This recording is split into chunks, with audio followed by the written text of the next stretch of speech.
بسم اللہ الرحمن الرحیم۔ السلام علیکم ویورز، آپ دیکھ رہے ہیں ہمارا چینل وظائف کا انسائکلوپیڈیا، اور میں ایک نئے روحانی وظیفہ کے ساتھ آپ کی خدمت میں حاضر ہوں۔ آج ہم آپ کو جو وظیفہ بتائیں گے وہ ہے ناراضگی کو ختم کرنے کا عمل۔ کوئی بھی شخص آپ سے روٹھ گیا ہو تو اس روٹھے ہوئے شخص کو منانے کے لیے بہت ہی مجرب عمل ہے۔ اسے جائز مقاصد کے لیے کیجیے۔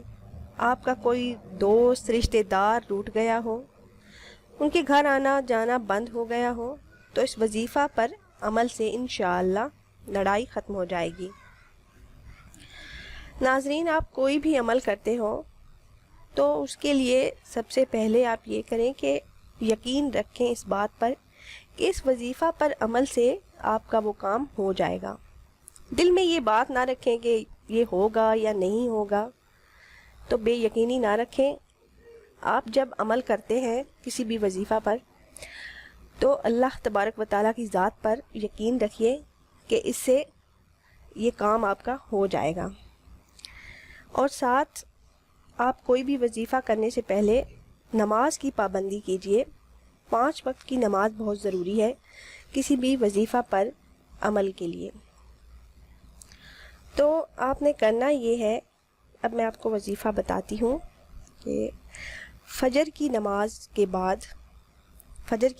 بعد آپ نے اس شخص کا تصور کرنا ہے جو آپ سے ناراض ہے، آپ کا وہ دوست، والدین یا کوئی بھی رشتہ دار جو ناراض ہو گیا ہو۔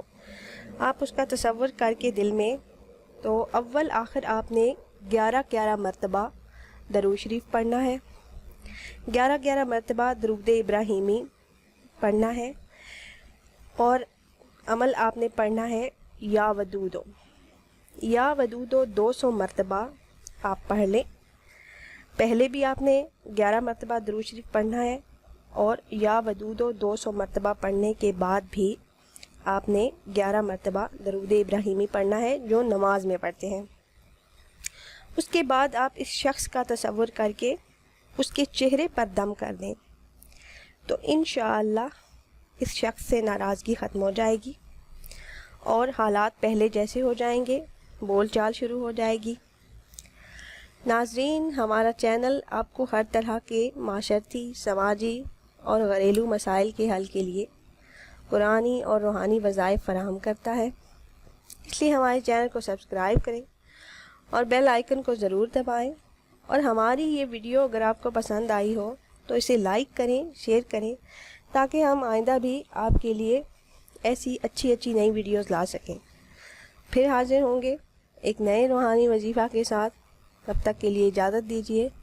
اللہ حافظ۔